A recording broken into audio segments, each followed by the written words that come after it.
Ever wondered what it would be like to delve into the mind of the devil himself?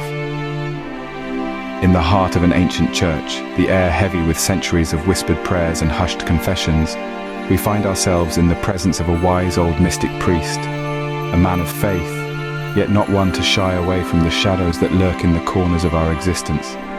His mission? To illuminate the darkness, to peer into the abyss and share with us the knowledge he gleans. His voice, a gravelly whisper, echoes through the hallowed halls. He speaks of an interview quite unlike any other, a dialogue with a being who, legend has it, can manipulate minds and sway hearts. A conversation with the devil himself. The priest, a figure of stoic calm, is no ordinary man. He's traversed the spiritual realm, wrestled with the enigmas of existence.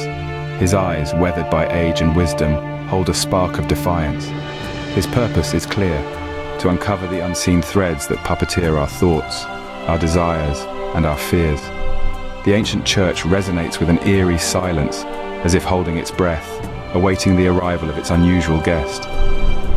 The priest begins to summon the devil, his voice steady yet laced with an undertone of anticipation.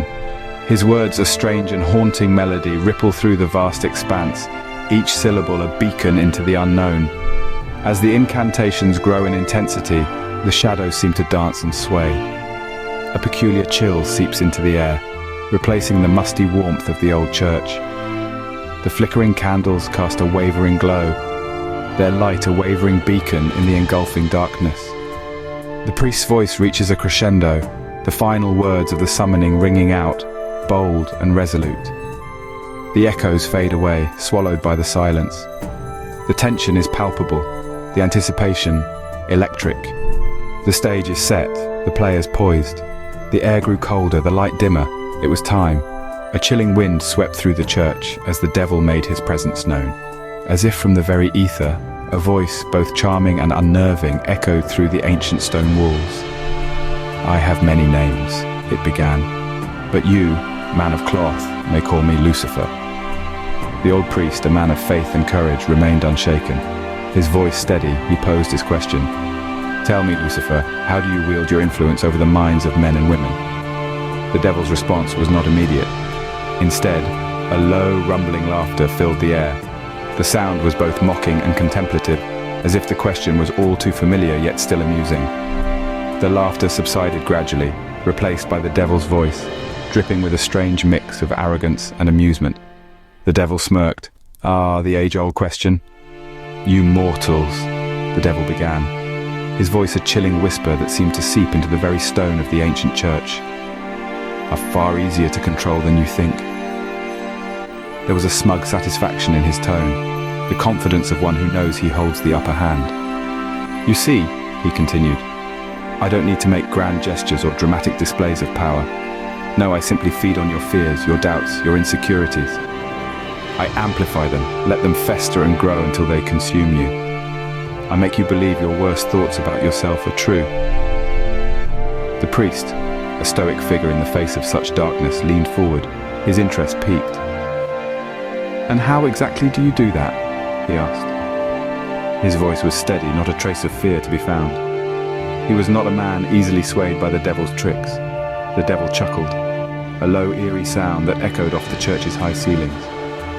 "It's surprisingly easy.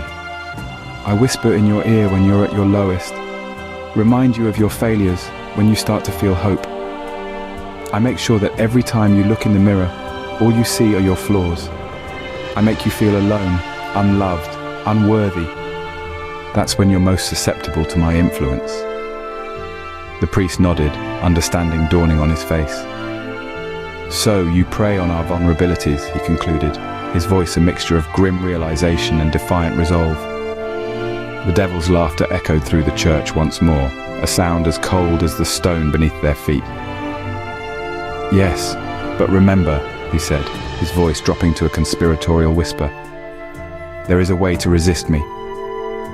His words hung in the stale air of the church, a challenge, a warning, and perhaps the faintest glimmer of hope. The priest leaned in closer. "Tell me, devil, how can one fight against you?"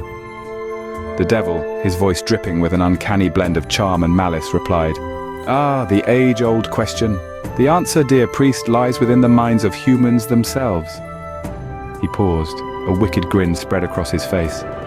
You see, my power, my influence lies in the shadows of the human mind. I thrive on their fears, their insecurities, their doubts. It's a veritable feast for me when they let these dark emotions rule their actions. His laughter echoed through the church, a chilling sound that sent shivers down the spine. But there's a catch, he continued, his voice dropping to a whisper. Humans possess something I can never touch.